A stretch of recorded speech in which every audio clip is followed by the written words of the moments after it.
All right, could you tell us your name? Orville Reiser. Most people call me Bud. I live on Odell Creek, off of 125. Been there for about 83 years of my 86. I was born in Wheelersburg in 1926, and in 1929, the Great Depression, my folks lost their house in Wheelersburg, and so we moved back down Turkey Creek where my dad was born and raised, and built a house. He bought 11 acres there, and we've been there ever since. And you kind of answered, you're going to be a good interview, I can tell, because you're answering all my questions before I ask them. It's great. Let's see. So if you were born in, what, 1926? 1926, October. Okay. Well, you lived through the flood then. Did that affect you out on the west side? Well, yeah, of course, we lived back up Turkey Creek and off of Turkey Creek onto Odell Creek, and so the floodwaters didn't affect us other than they just cut us off from town. So for about 2 weeks or so, we couldn't, well, of course you couldn't get to Portsmouth anyway because it was underwater, but we would have to go up the hollow and back down around to get to Friendship to get to the store, and the water came backed up to within about a quarter of a mile of our house in the creek, but everything was pretty well shut down. We could go up Turkey Creek to West Union or something like that, you know, if you had to, or you had to get out or go, you could go north and get to Waverly or Piketon, whatever. And but of course it didn't really affect us that much because we didn't, back in those days, we we didn't go to town over whip stitch. We only went to town about on Dad's payday. He worked at the mill, and so it didn't bother us all that much. We had our gang that we ran with, and we, of course, we had our chores. We raised chickens and had a couple of hogs and a cow, and so that was me and my brother's job to take care of them. And we didn't have electricity, but when we moved in on the hollow down there for a couple of 3 years, we didn't have electricity anyway. So we had our kerosene lights, and it didn't. We still pumped our water with a pitcher pump. We were kind of fancy though. We had ours piped into the house so that we had it right there at the sink. And but it was, you know, we were just we gardened, and so we had a cellar full of food. So we were in good shape. It didn't bother us that much. What do you think was your favorite thing about growing up on the west side?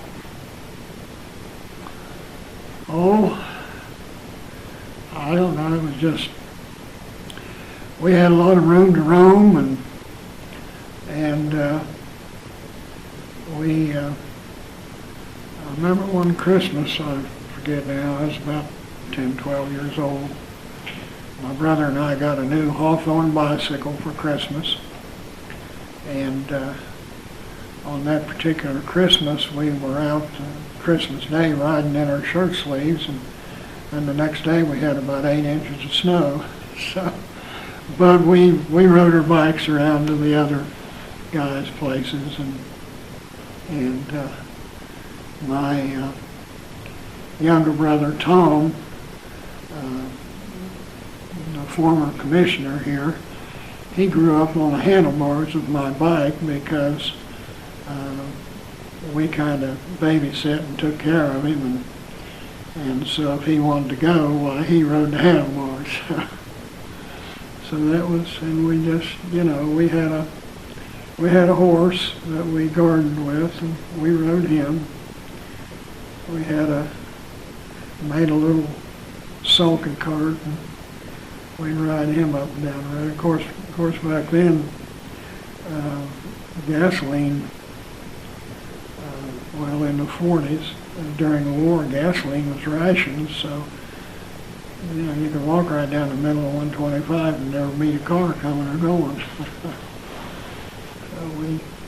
But we just had a good time.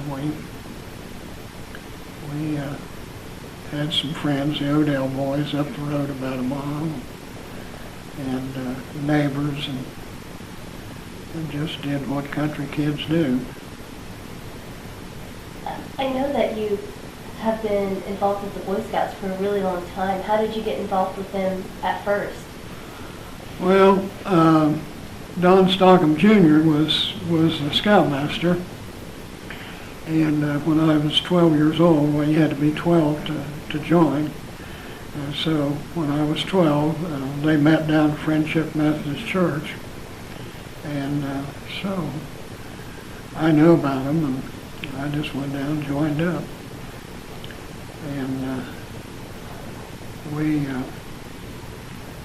of course, that was in October 1938, and then we just camped. We didn't have a fancy troop, but I think I was one of the only boys in the outfit that had a uniform.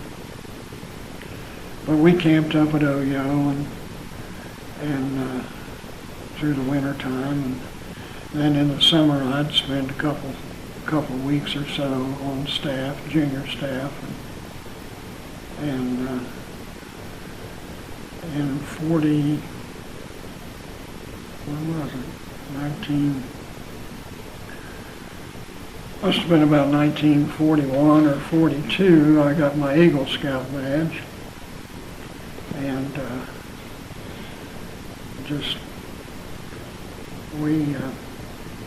and Don Jr. went off to the war, and John Shively, school teacher down there, he took over the troop, and then my dad had it for a while, and we traveled around, camped around in the forest, and hiked and swam in the creek and what have you, and some of those boys went to camp, but most of the time I was probably one of the few that went to camp from our troop. And then I went off to college, and well, I had polio in 1943, in August of 43, and it affected my throat, and I couldn't swallow. So for the next 30 years, I was a Gerber baby. I lived on a liquid diet.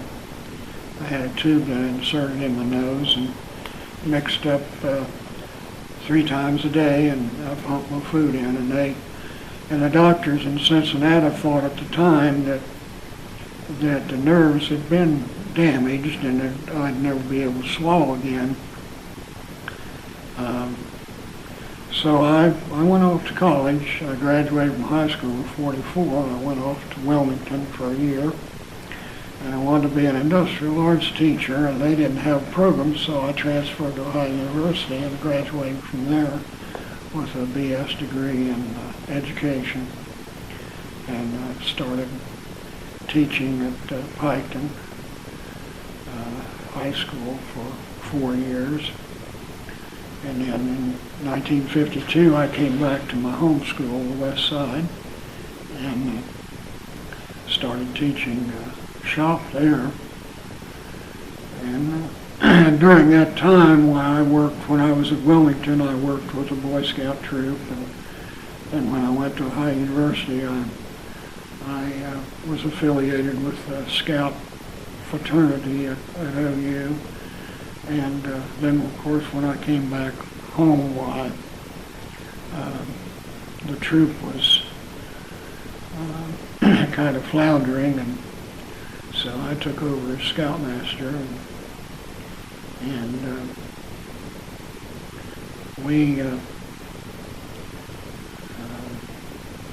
during every summer through the 50s, every summer, why we would take a 6 or 7 day trip, and I had bought a 50-mile Ford pickup truck, and I rigged it up with a canopy and seats and built a trailer, and we'd haul our gear in the trailer, and then 6 or 8 boys, sometimes, we started out with 6 boys, older boys, and we went up through Ohio up to Dearborn, and went to the Ford Museum in Greenfield Village and through the Ford assembly plant, and then we'd go on up.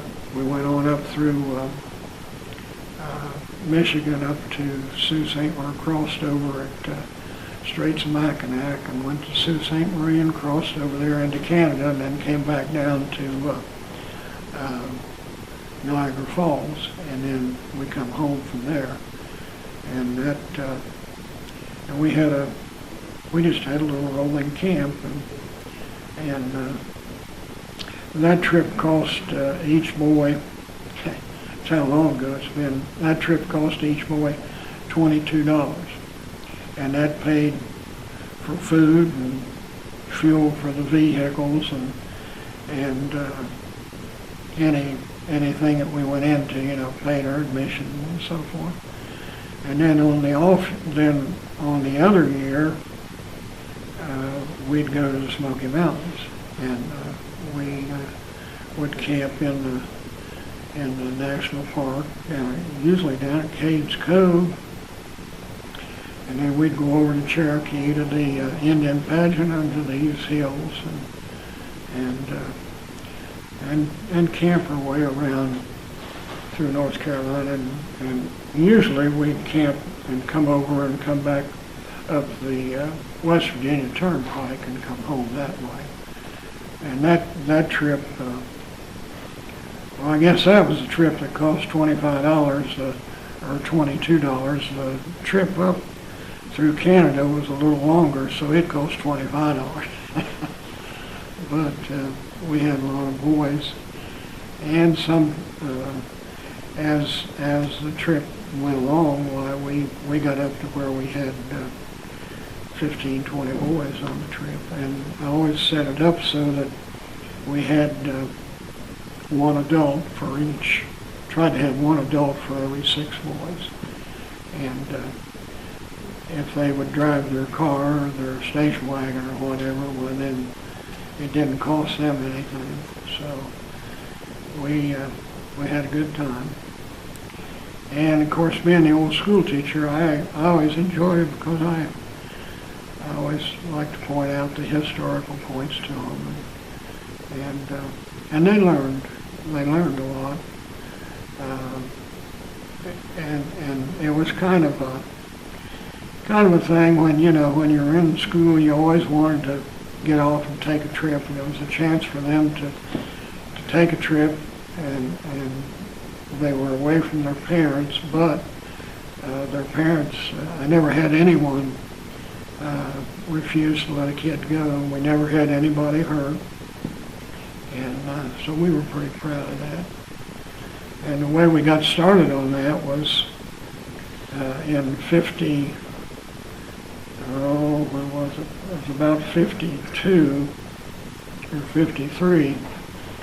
My brother Tom and I and 2 of his high school friends, Len Odell and David Beekman, we decided we'd go through the summer. I had 2 or 3 months off, and we decided we'd go up to Lake Erie and go fishing. Well, I had read about the Ford Museum, and so we got to figuring up, and we kind of pooled our money, and of course, I was a school teacher then. I was making almost $35 a week. And so we decided, well, we could go a little further than that. So we thought, well, we'll go up and we'll swim in all 5 Great Lakes. So we started out, and we had the truck. I had fixed the roof on the truck, and 2 of us rode up front, 2 rode in the back. And I'd got some old chairs out of the junkyard for seats back there, and we had our Coleman stove, and we carried our water, and we always carried enough food for 2 days, and we bought our groceries as we went along. And so we went up, and we crossed over at Sault Ste. Marie, and crossed over and went out through Canada, and we went up to Ottawa and visited the capital, and then we went north out of Ottawa for about 120 miles through little towns and gravel. We started out on blacktop roads and got on gravel and finally wound up on sand roads. And then we came back down and went on it. And I'd read somewhere that the south side of the St. Lawrence River was like being in the old country. So we crossed over at Montreal and went down the south side of the St. Lawrence, and the little villages and the people all spoke French. Of course, in Ottawa, I know we went in, I always bought a souvenir. I'd go into a hardware store and buy a little tool of some kind. And the clerk in the hardware store was talking to me in English, and he was talking to someone else in French. And so we got down into the villages, and they knew how to count dollars and cents, but we sort of had to kind of feel our way to communicate. But we saw it, and we got to Quebec City, and we kind of sightseed around there, and then when we left, we came down to Maine, and we came into Maine at Jackman, the customs place there. And when we stopped, and the custom man come around to check us, and we'd bought some little souvenirs, and we had them all laid out. And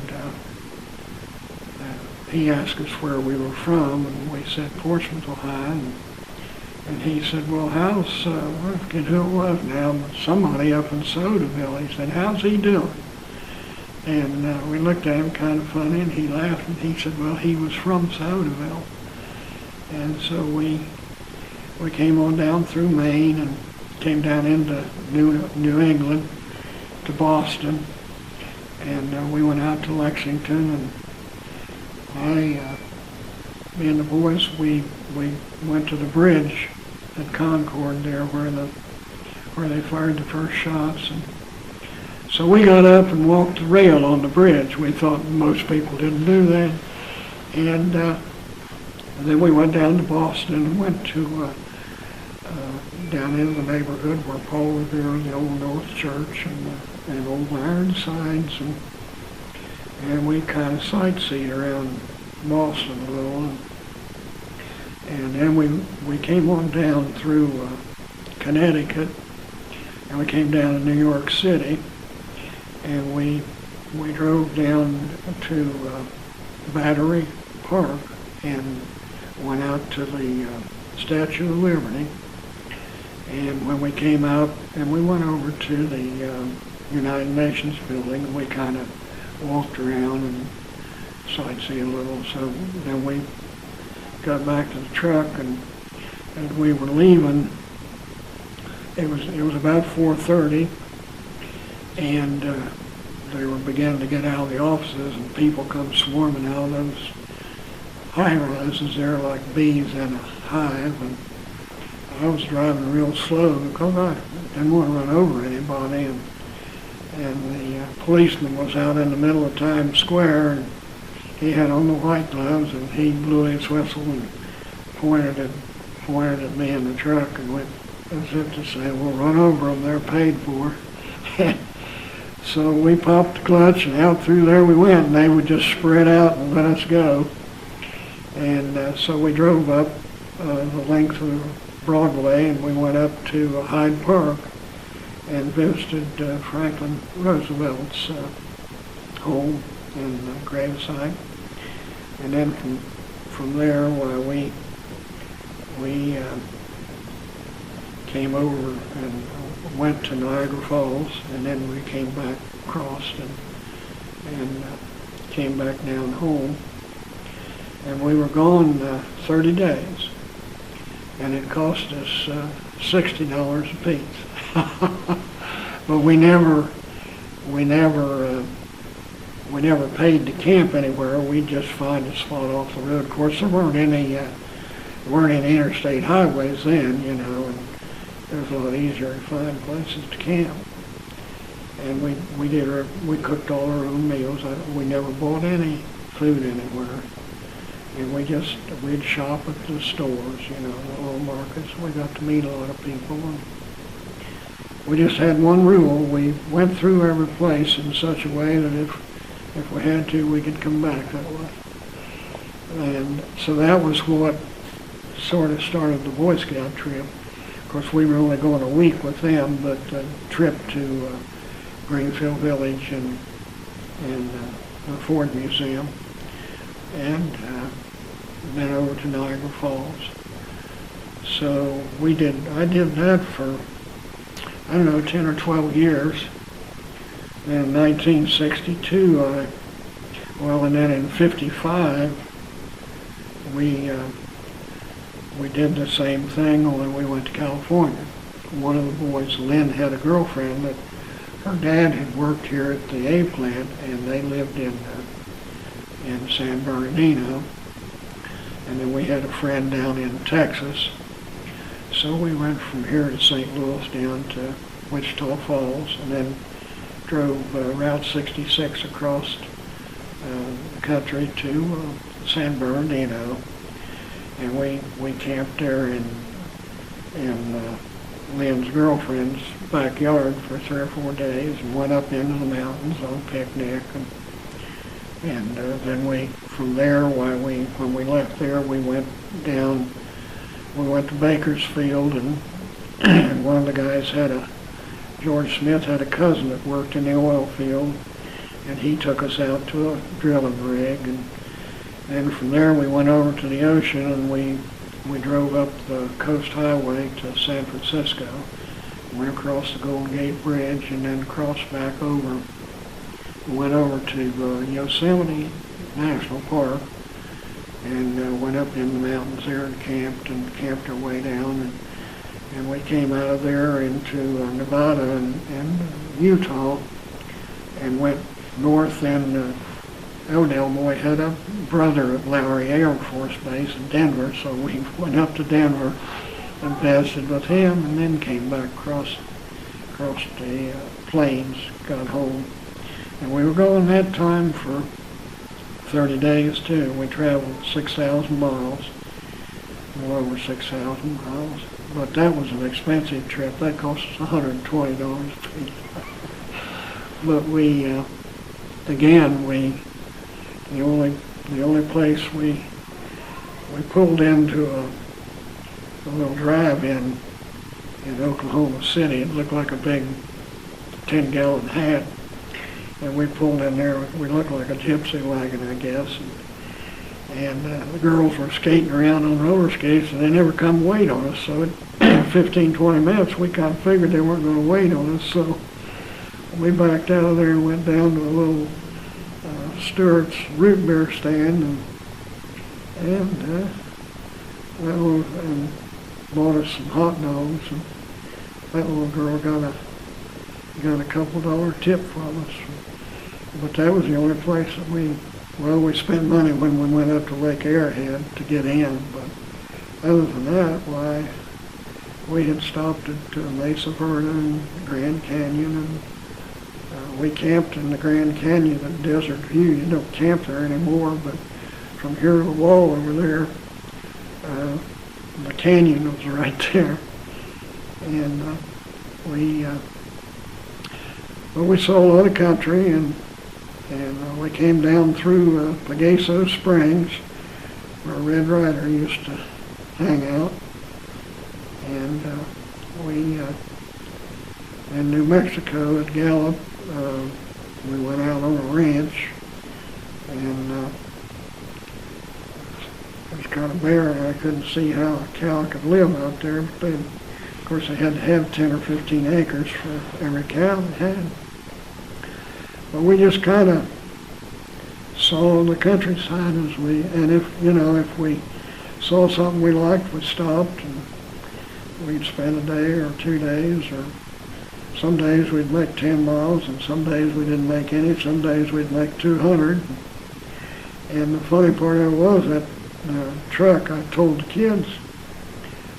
kids, I said, we never drove over 50 miles an hour, and we didn't have air conditioning. And when we crossed the Mojave Desert, it was 120 degrees in the shade, but there wasn't any shade. And but it was quite an interesting trip. And as a result of those, then I started the Boy Scout tours, and we did that for 10 or 15 years.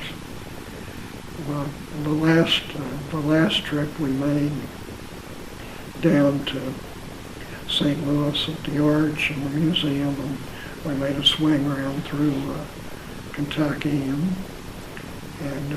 but that trip cost the boys $100 a piece, so that's progress.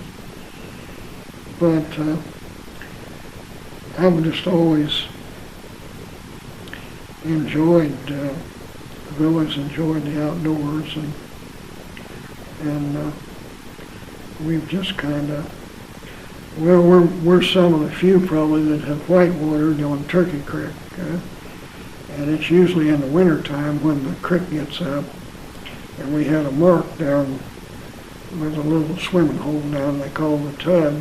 When it got up there, it was just about right, and we'd take our canoes and go up to Lake Roosevelt and put in there, and then we'd come down the creek, and it'd take us anywhere from 20 minutes to half an hour. And we'd park a vehicle at one end and one at the other, and of course, someone said we usually did that in February and March. And they said, well, isn't the water cold now? And I said, well, yeah, it is. I said, you either get pretty good at it or you give it up. But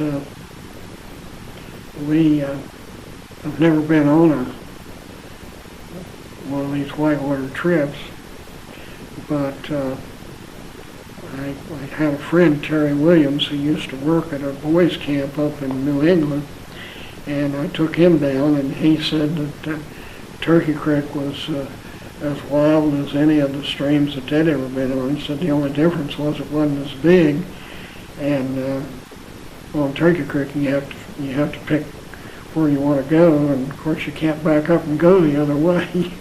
You're committed. And he said usually the rivers that he ran on were big enough that you had a choice. But we enjoyed that, and then we backpacked out in the woods. And I've always told my teacher friends in Columbus, years ago, they'd say, well, you ought to come to Columbus. You can make twice as much money as you're making down there. And I said, well, yeah.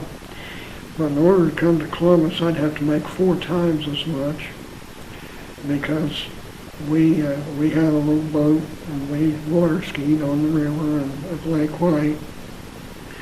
And I said, I've got the river, I've got 60,000 acres of backyard, and I said, I can go out and sit on the front porch in the nude if I want to. Nobody knows or nobody cares. And I said I couldn't afford to live in Columbus and live the way I live down here. And I always told him, I said, I don't live down here because I have to. I live here because I want to. And of course, people always kind of look at you kind of funny when you say you've lived in the same house for, well, not the same house, but same piece of ground for 83 years. I built my house next to the home place. And we've been involved with the young people at the church. And I spent 20 years in the shop on the west side, and then for 18 years I was guidance counselor. And I retired in '86. And about 6 or 8 months I started subbing out to vocational school, and I've been subbing out there for almost 25 years. So it's, think of it as, I always wanted to be a teacher, and I guess when you're a teacher, you're always a teacher. And of course, my teaching now is mostly babysitting, but occasionally I get to teach a little bit, but I enjoy going out and working with the kids. People say the young folks are going to hell in a handbasket, but there's a lot of good kids out there. And when you get to thinking about it, there's always been a certain amount. I know when I was in school, there was always a certain bunch that was always in trouble. And it was that way when I taught school, and it's still that way at the vocational school. But there's 99% of them are there doing what they're supposed to be doing, and they're very good kids. So I'm just having a good time, doing what I like to do. I've got 4 grandchildren and 1 great-grandchild, a girl in Columbus. My grandson and his wife live in Columbus. She's a nurse. They both graduated from Ohio State.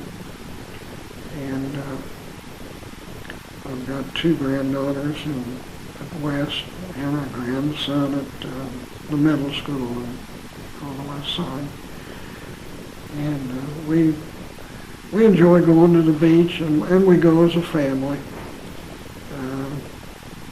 People say that's kind of odd to go, but we still enjoy traveling together and being together. And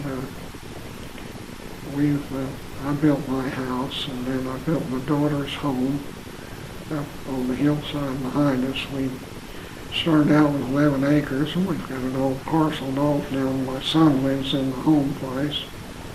So we're still pretty much a family. And then my brother Paul lives across the hill, up on top of the hill. He bought 65 acres of land up there, and he's got 2 or 3 boys and a daughter that live there, and a couple of the others one of them's in Cincinnati and one's in Dayton, and the daughter lives in Florida. But we've always worked and helped one another, and I guess we're kind of an odd bunch, but we it's just the way it is. When Brother Paul's a mechanic, so when we need mechanic work done, why, he helps out on that. And when he needs carpenter work done, why, we help out on that. So we all work together. And the only problem is I have a hard time remembering that I'm 86 years old. But I have come to the point, now I go out and start a project that ought to take half a day or whatever, and 2 or 3 days later I'm still working on it. So as long as you can, accept that, well, you're okay. But I just do what feel like doing. I'm a true redneck. I've got a house up the hollow, and I've got a four-wheel drive 150 Ford with extended cab, and so I'm just as happy as if I had good sense. Ask you a question. You mentioned that when you were a kid you had polio. I've never met a person that ever had polio. How did you find out you had it, and what did you have to do right after? Well, me and my brother Paul had gone to town on a Friday on a road. We caught the bus and rode to town, went to a movie, went to the Leroy, and got us a new pair of shoes. And when we came home, I had a headache. And so I had a headache. I started running a fever. So my dad worked at the mill. He was working afternoon. And so I walked down to the doctor's office. It was a mile down to Dr. Jones. And he checked me out. And he kind of thought that there was polio was epidemic about that time. And he kind of thought, my arms hurt, and I just kind of ached all over and didn't have much of an appetite.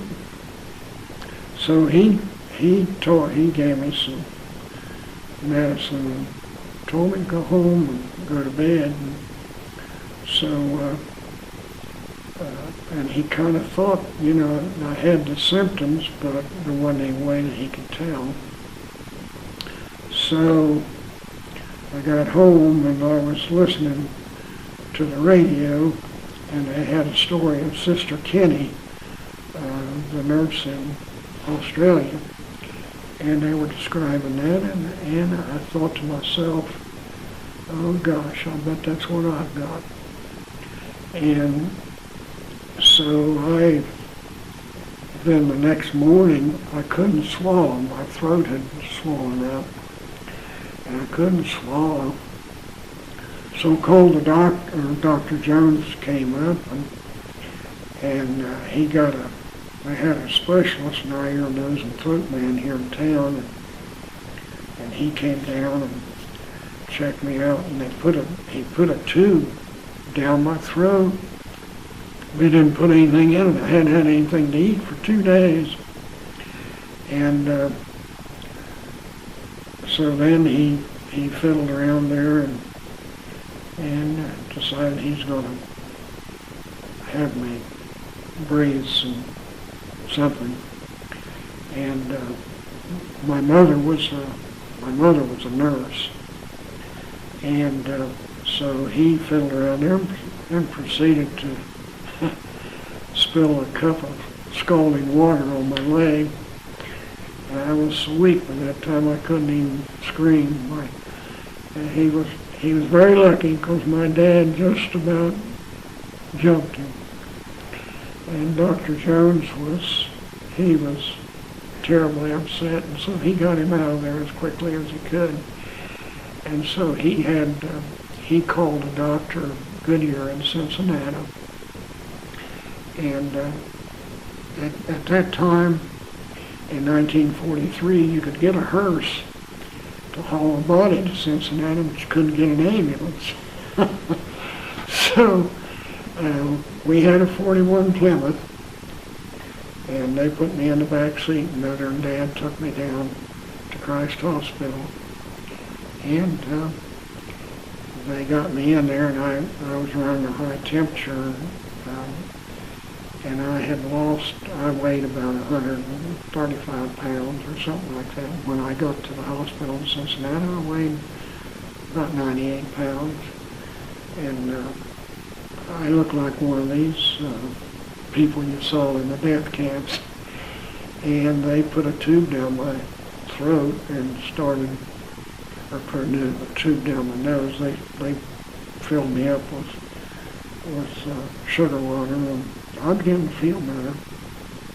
And they told my mother that if I had 1 chance in 1,000 to live till morning, and if I lived till morning, I had a 50-50 chance of surviving. So I did, and it never occurred to me that I was that sick. I began to feel pretty good when they got that glucose in me. And then the young intern came and put a tube in my nose, and they started pumping milk shakes and orange juice and that sort of thing in. So I began to feel quite a bit better. And of course my mother was staying there with me, and they were short of nurses. And the health department in Cincinnati got word that I was there, and they told the hospital that they'd either get me out of there by noon, or they would come and get me and take me to Contagion in a general hospital. And the Dr. Goodyear said, well, if they do that, said he'll die because he needs constant care. And so the hospital checked me out at 8 o'clock that morning, and they called Dad, and I think there was a telephone strike going on, so the sheriff had to come get him, and he came down that afternoon and got me and brought me home. And the doctors said, well, as long as I had to live on liquid diet, I'd be 65% disabled. And my mother said, well, why can't we use baby food? And well, yeah, I guess we could. So she worked out a diet for me, and for breakfast, I would have 6 or 8 ounces of strained oatmeal and 2 or 3 eggs and a quart of milk, and beat that all up into a gruel and then warm it, and then I'd pump that in. And that was breakfast and supper. And then for lunch, I'd have a jar of green vegetables, yellow vegetables, and fruit with milk. And that was my lunch. And so it was August the 3rd when I got sick. And on my birthday, I was able, on the 10th of October, I was able to get up out of bed and come out and sit in the living room while they cut my cake. And so I gradually got stronger, and at Thanksgiving time I was able to go back to school. And I'd been a pretty good student, so I had good grades, and I was able to catch up and graduate with my class. And then for 6 weeks I had that tube in my nose. I'd pinch it off and carry it in my pocket. And so at the end of 6 weeks, I went back down, and they said, well, you're going to have to take that tube out. And they wanted to do a tracheotomy on me, and my mother said no. Said, you do that and he'll be a cripple. And she said, why can't he learn to put that tube in himself? And they said, well, yeah, I guess he could. So I did. And so then in 72, my brother Tom and Ed Gulick and Gary Kitchen and I bought the land down where the lodge is now. And we were going to we did build 2 little cabins, and then the state decided they wanted it for the lodge, and so they proceeded to take it. Well, we had Frank Gerlach for our lawyer, and Frank's a graduate of the University of Cincinnati, and he got a alumni magazine, and it told the story of Dr. Henry Heimlich and his work that he did with throats. And so he gave me the magazine, and he said, I hope I'm not intruding, because I'd always, people say, well, you ought to go. I said, I wouldn't quit going on. I said, well, I get along pretty well. with my tube. I said, of course, I could sit down in the middle of the Kroger store and starve to death if I didn't have it. But I had acclimated pretty well, and I carried paper handkerchiefs to spit in when I was in somewhere. People just thought I had a sore tooth or something. So I read the article, and it told about Dr. Heinrich, and he was chief of surgery at Jewish Hospital. So my wife pressured me till I wrote him a letter, and he wrote back and said, well, he couldn't diagnose anything over, through a letter, but if I'd be willing to come to Cincinnati for some tests, well, maybe he could help me. So I went down, and we spent 4 days at Jewish, and they measured my esophagus centimeter at a time, and he discovered that the muscles were there and the nerves and everything were there, but they just didn't work properly. And there was a blockage of scar tissue in my throat.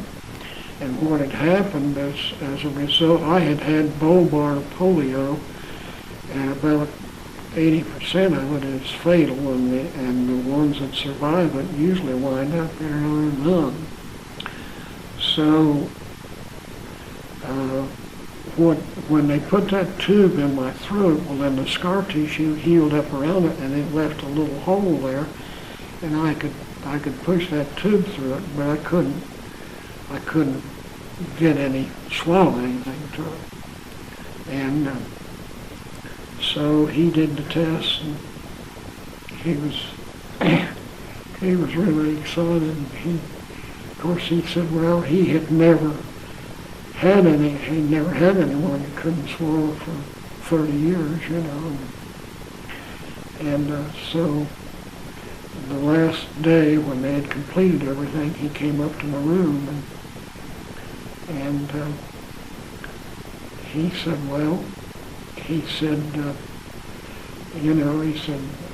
everything looks good. He said, you've got the health. I was 45 at the time. And he said, you got the health of a man 10 years younger than you. And he said, I think that we can do an operation and clear out that scar tissue. And he said, you may be able to swallow. You can learn to swallow. And he looked at me and he said, of course, I'd be a damn fool to tell you that I can operate and you'll be able to swallow. And he said, you'd be a damn fool to believe me. And so I said, well, but he said, you won't be any worse off than you are now, So I said, well, let's do it. And so he set up he said, well, it'll take a couple of weeks. So I went back down, and in 2 weeks, and I made arrangements at school to got everything caught up, and my super told me, Gene McKenzie told me, he said, you take as much time as you need. So we went down, and he said, well, he might have to, he and a Japanese surgeon had developed a system to replace damaged esophagus. They go in and staple off your stomach and make a piece of tubing, and because that was similar.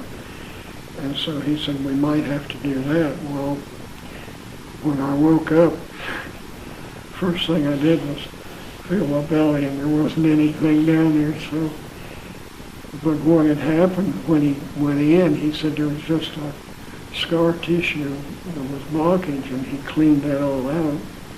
And then we had to wait 3 or 4 or 5 days to see if it would heal and no more tissue would form.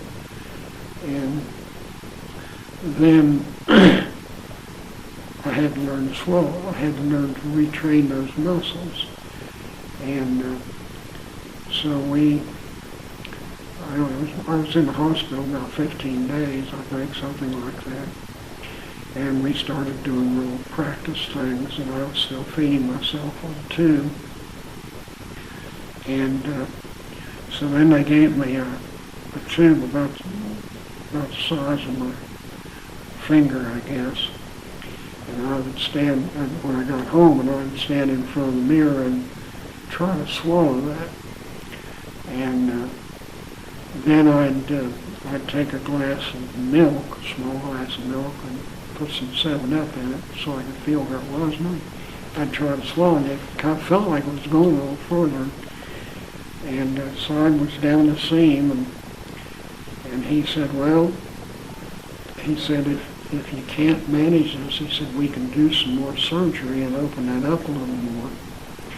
And he said, make it possible for it to go down.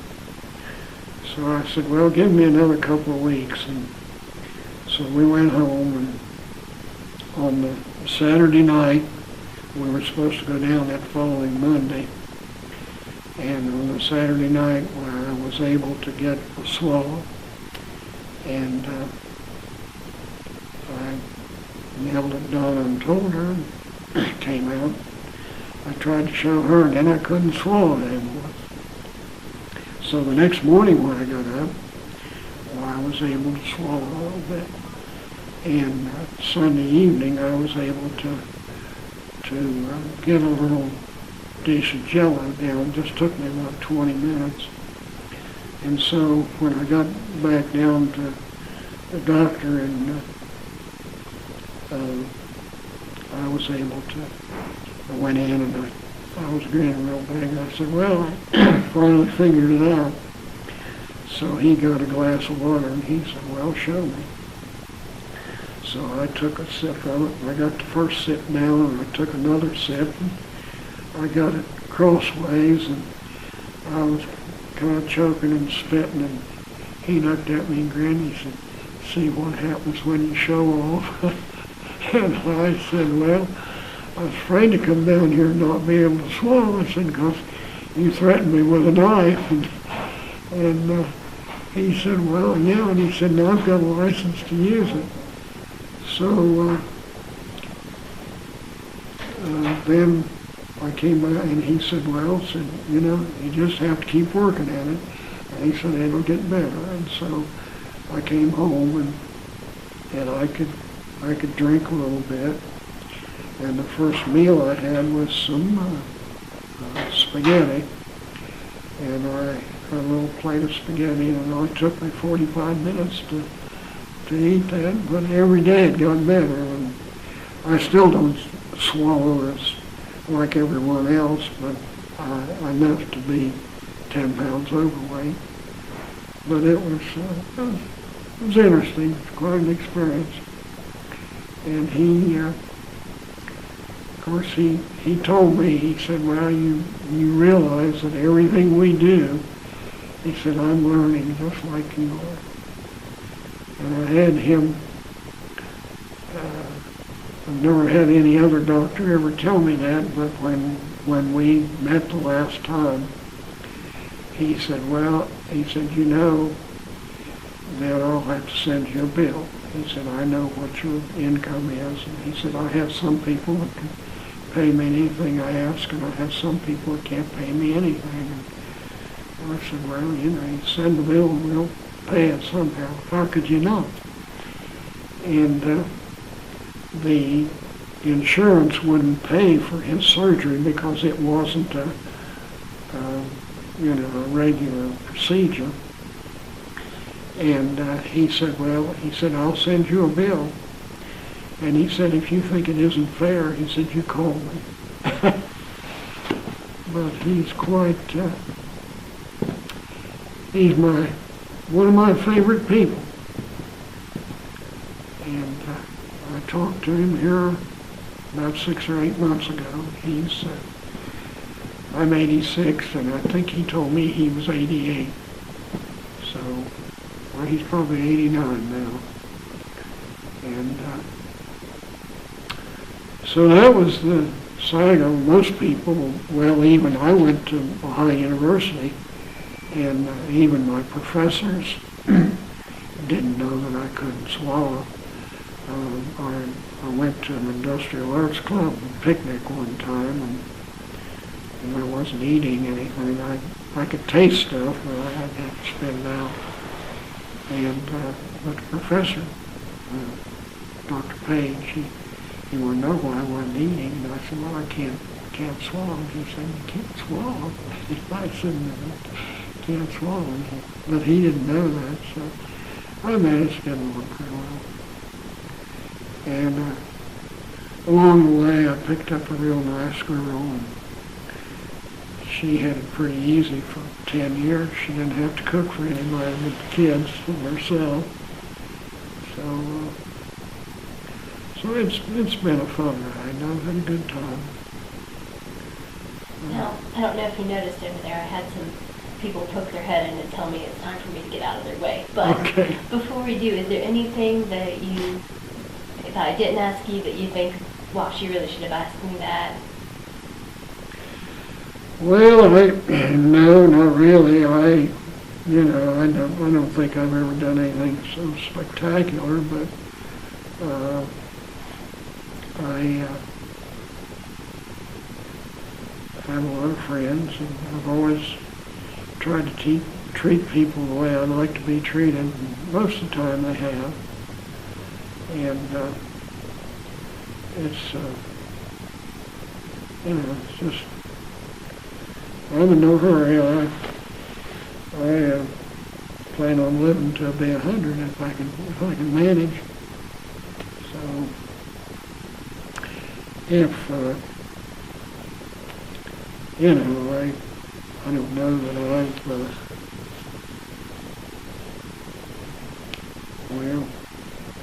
I guess I've had an influence on a few people along the way, but I can't think of anything like most old guys. I could sit and ramble all day long, talk and gossip. These people need some space, so we probably better give them some, I guess. I appreciate you coming down. I enjoyed hearing you talk. Well,